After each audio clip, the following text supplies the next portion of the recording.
Hey, this is Rachel Bolan, and this is the Carr Stereo Podcast. Hello, Ron Bumblefootfall here, and you are watching the Carr Stereo Podcast. Hey friends, Steve Brown here, and you are in my home studio, which we're going to be doing a grand tour with my good friend Terrie Carr on the Carr Stereo Podcast. Come on, let's go. Yo, what's up, y'all? This is DMC in a place to be, and the only place for you to ever be is right here rocking and rolling with the Carr Stereo Podcast. Rock.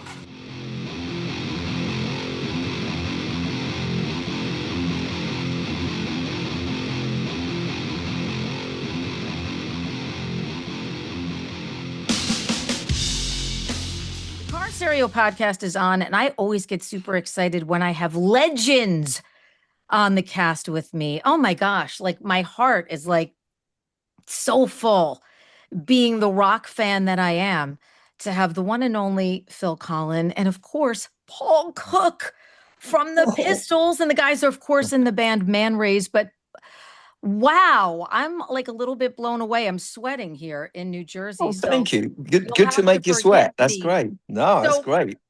Before we get into everything going on with Manraze, because you guys are doing, like, I don't even want to call this like a retrospective. I feel like this is every disc on this is a unique band experience. So we're going to get into that.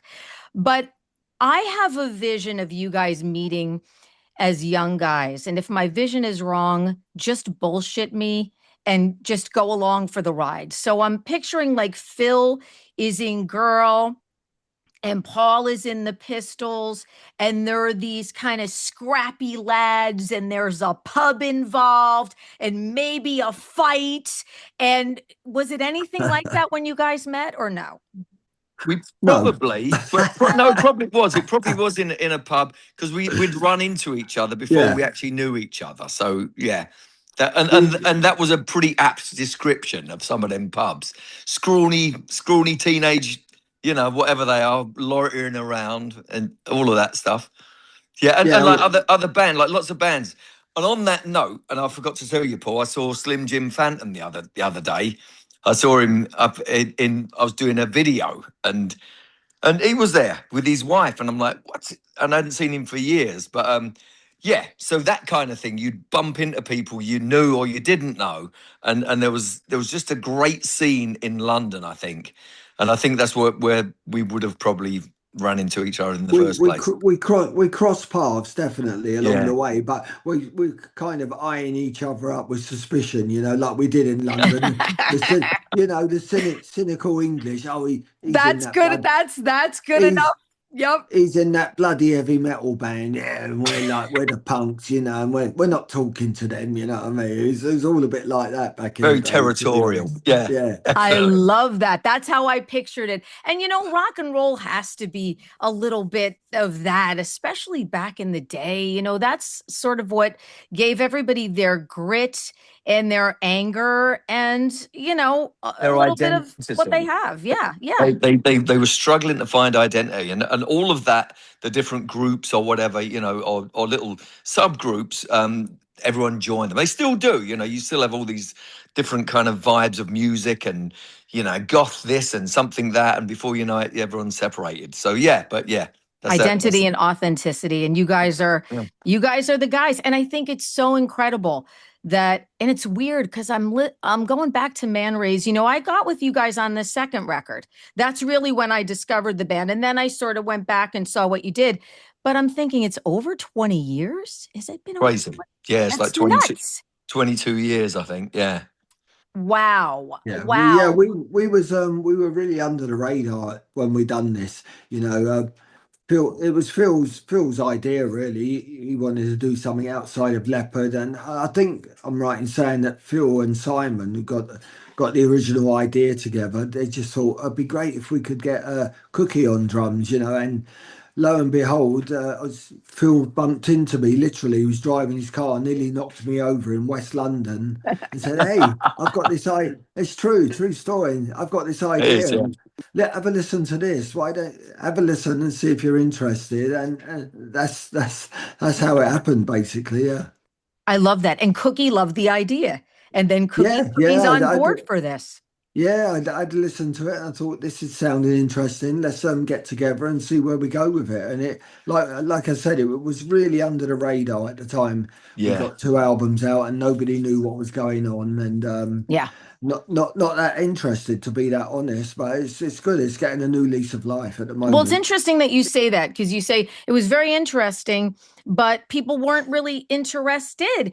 Right. Interesting is an understatement because there's just so many flavors and textures and feels. And I am such a sucker for a power trio. I'm like the power trio gal. I love, there's something very magical about I see your three T-shirt. people.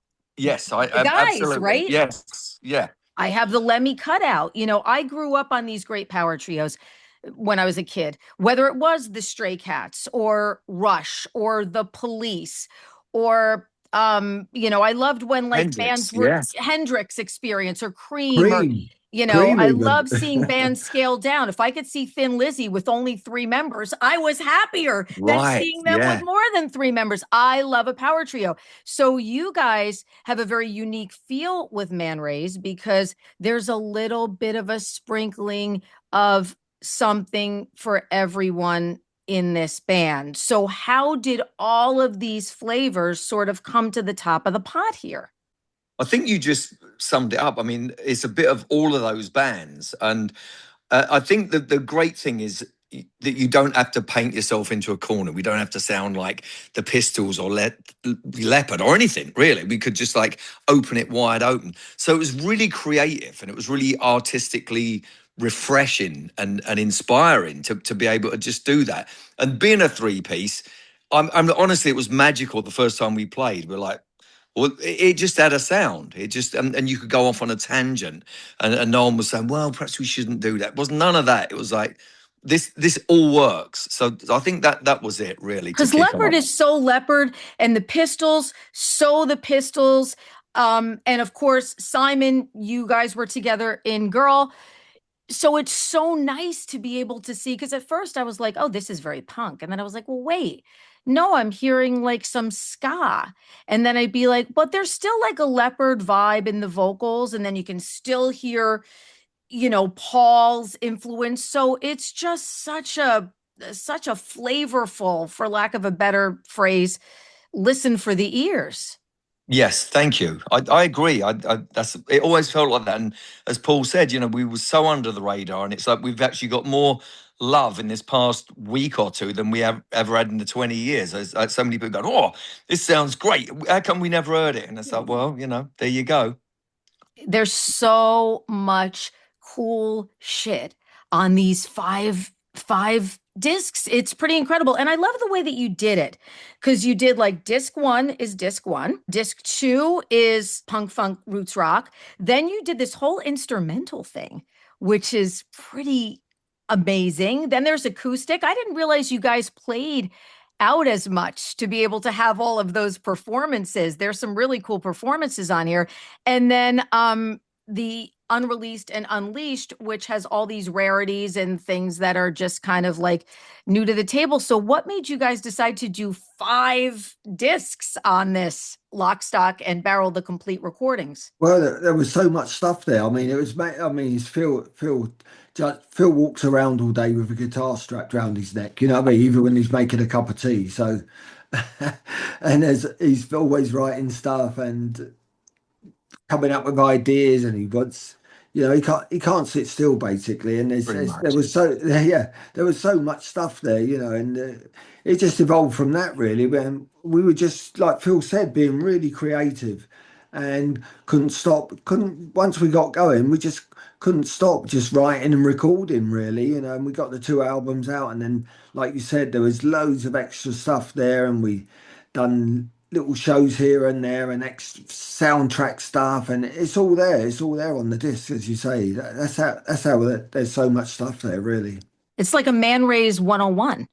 Oh, it is. I mean, I was shocked, to be quite honest, when we started pulling the stuff out and like remixes and stuff that Simon had done that hadn't really seen the light of day. And it was all of this stuff, acoustic things, us in a radio station somewhere, and it sounds great. It's not like a lot of the time it sounds awful when you go into a radio station and they go, well, can you play anything acoustic? But off we go, and it's like shockingly good. So that was inspiring, actually, just hearing all this stuff, after 20 years or something, or 15 years in some cases, where we hadn't heard it at all.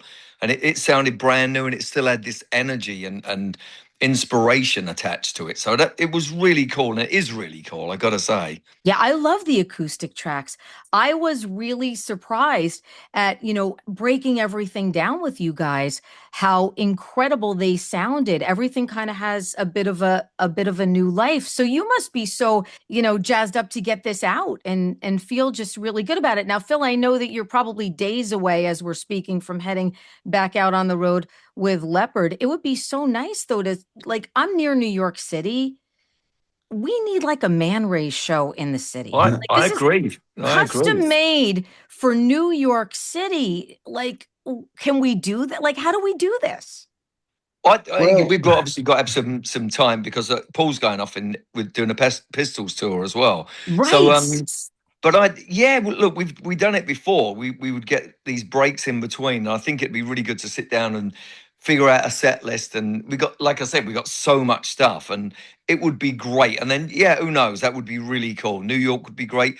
We're actually talking about, if we get the time, doing a tour of London, do 3 places, 3 little places around London within a week or something, because we'd all be there, so it's not much of a stress. But depending if we can pull that off and that goes well there, who knows? New York would be amazing.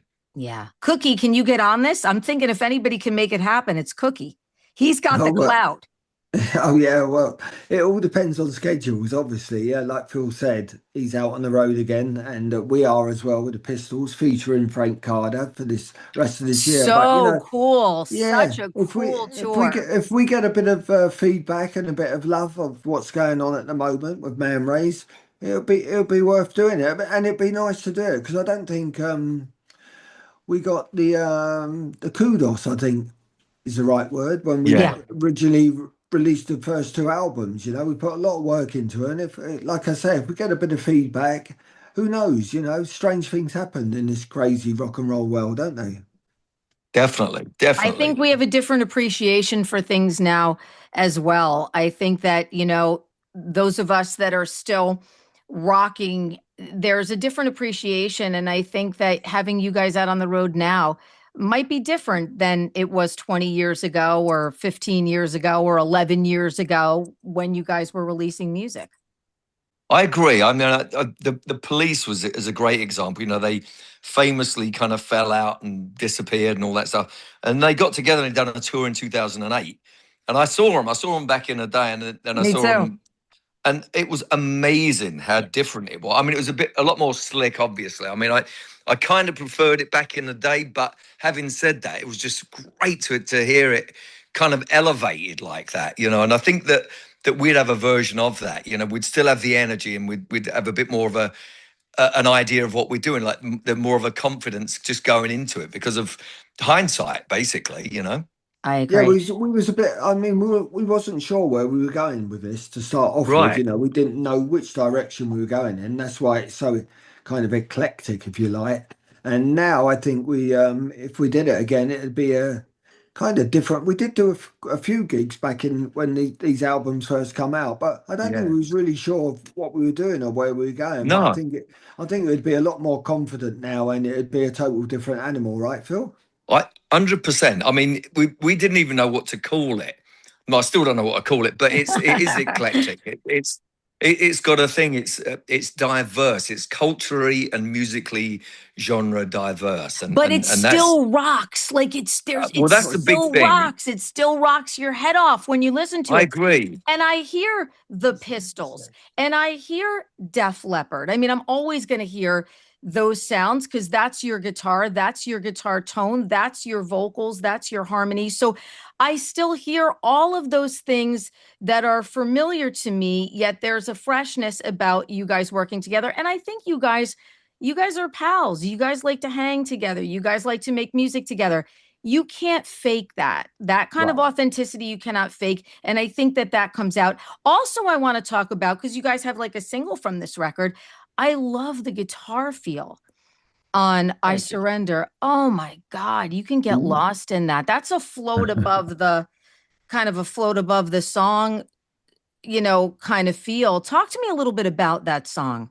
Will leave your body experience. Well, it touches on like the end section. It's like Pink Floyd meets reggae. It's like Sly and Robbie meets Pink Floyd at the end, and we got Debbie Blackwell Cook, who's the singer in Delta Deep, doing a scat vocal at the end. She's It's so almost like good. it's really good, and I think one of the things that because that was the last thing we did actually, it was us accepting the diversity, and it's like, yeah, you can do a thing where it's a groove song, and the song is, it's got some bits that sound like Marvin Gaye on the vocal, and it's kind of really straightforward, and then it goes off on this left field at the end. But we liked that, like Paul was saying, it's like we finally know what we are. And I think, just even celebrating that is great. And that song, while we were doing it, it was an old song. Simon had the idea originally, and it just turned into something else, and it kept turning into something else, which is great. It's like, you don't want to do it so cookie cutter where it's like, this is going to be that and that. No, it's like you just let it run with itself. Who had the idea to put Debbie on that song too? Because I think that was brilliant. I heard she was going to be on it, so I'm waiting for her. And I'm like, right. Where is she? Where is she? Because I was a fan of hers from Delta Deep. And I remember, Phil, you were really generous to give me an interview when the band was in town. And she was part of that interview. And just a lovely woman, a monster vocalist, a relative of yours too. Because she's your wife's godmother, right? Yes. She's Helen's godmother. But putting her on that song at the end to sort of take us on that journey was a pretty brilliant idea. Oh, thank God. The other thing, which was really interesting, there's a song on the Delta Deep first album, Black Coffee, which is a Humble Pie cover, written by Tina Turner, but it's actually Manraze playing. It's me and Debbie, obviously, on vocals and guitar, and Paul's on it, and Simon. It's a Manraze track. Oh, wow. So that's really cool. And again, just we are from London, and I think that it's nice to celebrate Stevie Marriott and Humble Pie and all of that stuff, which we are. I mean, there's a very London thing about the band. We're all from there. We're very proud to be Londoners. Which is kind of weird because I'm not patriotic or any of that stuff, but there's definitely something that's like really cool about being from London, and we kind of just we have that thing. It's great, and you can hear that. Look, I think regionality comes out in people's music. Yeah, absolutely. And you can hear where people are from, where their roots are from, where their feeling comes from when they're delivering songs. There are vocalists and there are deliverers of songs, and you can really hear that. And that's why I started this interview saying, don't ruin my vision for the whole London scene, because that's exactly how I pictured it. You guys as these young, scrappy lads hanging out and still making amazing music. Yeah, and you still get that vibe in London. I know it's a bit old school, but you still do get that if you go to certain areas of London. It used to be Camden, or now it's Shoreditch or whatever. You do still get that kind of vibe with where there's a scene happening with bands hanging out in pubs and eyeing each other up and all stuff like that. It's still there a little bit, not like it used to be, but it's still there. Well, let me tell you, from someone from the States, anything that I see, whether it's old footage of the Stones with Marianne and Anita Pallenberg, or Jimmy going to London, because for him, that's where it was starting, or the Pistols, or the fashion, or there's something very magical about that whole scene and music. So to have you guys bring that up for me is like very exciting, because, I was a child of the 70s. So growing up with all of that for me was there was a magical world that I wanted to figure out how to be a part of, being a silly kid from Jersey. Like Phil said, we're all from London and we're connected.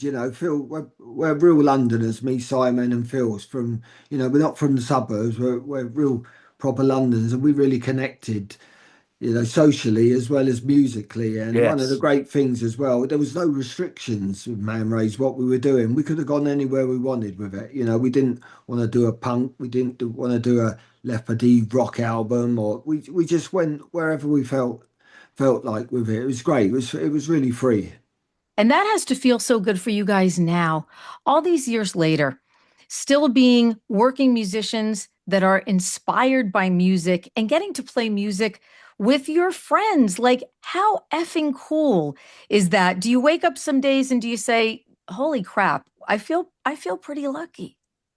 I do. I mean, in hindsight, especially with what happened with the music industry, because it really became a business, and it was very apparent. Like somewhere in the 80s, it went from being an art form to the music business purely, and you could get elements of the art in there. But it's like vinyl. When people talk about vinyl, they'll talk about it'd be Miles Davis, it'd be Jimi Hendrix, the Beatles, the Stones, the Pistols, the Clash, whatever, Aretha Franklin, all this stuff before, and then the digital thing, and there's a real difference. There's a difference to approach. There's a difference to artistry and how people and reasons for doing it. I meet so many people, and I'm really uninspired by what the reasons they're actually doing it for. So we celebrate that. I know we're talking about, we celebrate the London thing. We absolutely do. The 60s, all the hippie stuff, and the Hendrix, Sergeant Pepper, all of that, the way it went to. But they were also influenced by American bands as well. Let's not forget, the Stones and the Beatles. They Chuck Berry records, Howlin' Wolf, the Beach Boys, all of this. So there's the secular thing going off. There's a thing of being inspired. I mean, even the punk thing, New York Dolls, that was 73. That album came out, and it's amazing. And it really inspired the glam rock period, all of this stuff. And we actually got caught up in all of it. So it's just beautiful to be able to take it all in and put it out in its own way. And I honestly can appreciate all the stuff that's on this box set, because it's a culmination of all of those influences, all the culture, all the genres of music, all of that. It just is kind of seeping out, and it's just a wonderful thing to be part of, I've got to say. It's an incredible collection. Music lovers are going to love it. And those that don't know Manraze, it's a perfect introduction. And there's just so much music. It is 5 discs. There's acoustic stripped down. There's unreleased and unleashed. You've got the first 2 records. And of course, the all instrumental. And that amazing, beautiful single, I Surrender, which is just so good. Guys, this has been such a pleasure for me to actually pick the musical brain of Phil Collen and Paul Cook. Usually I'm a big mouth, like I said, from Jersey, and I'm kind of speechless to be able to spend some time with you guys. So grateful. Well, thank you. One of the other things. Thank you. One of the other things that I only realised when we was talking about the other day is it's like 2 members of this band are in the Rock and Roll Hall of Fame. In 2 separate bands, and it's like, well, that's what you never. When someone mentioned it, it's like, wow, yeah, that's actually really cool. So you would hope it would get a bit more kind of loved, just based on the pedigree and all of that stuff. And I like it when you hear it. That's what it sounds like. So it's so great. interesting to see social media thing. comments from new fans too, because social media comments from new fans are like, everybody's kind of like surprised, like, holy shit, where has this been? Oh my God, this is incredible. Yeah. I haven't heard anything like this in a while. Join the club. How come how did I not know about this? Though that's what you want. Definitely. That's what you want when the music fans have those oh wow moments, as opposed to like, oh, I can't believe these guys are still trying to pull this out of there or pull this out of here. People are getting these natural reactions that I think is just like bang. Yeah, and that's good. That's good to hear, because like we touched on earlier, we didn't get any reaction whatsoever first time. I probably just wondered what we was doing was totally crap, I know, right? So it's nice to get a bit of feedback, and thank you for your time as well, Terrie. Oh, absolutely. Yeah. Guys, it's been fabulous. Thank you guys so much. I will probably see you both on the road with your other bands, but I am fingers crossed for a Manraze, just a one-off in New York City. There's so many cool, gritty places. I agree. Yeah. For you to play in the city, and I think would be so super cool. So, yeah, when that gets announced, I'm going to be like the first one buying my tickets for that show. Perfect. Cool. Phil and Paul, thank you, my friends. Thank you so much. Be well. Thank you, Terrie. All right, cheers, Terrie. Thank you. Bye. Don't forget to like this podcast and subscribe to the Carr Stereo page on Spotify, Apple, YouTube, or wherever you get your podcasts. I'm Rob Moorhead. TC and I will see you next time.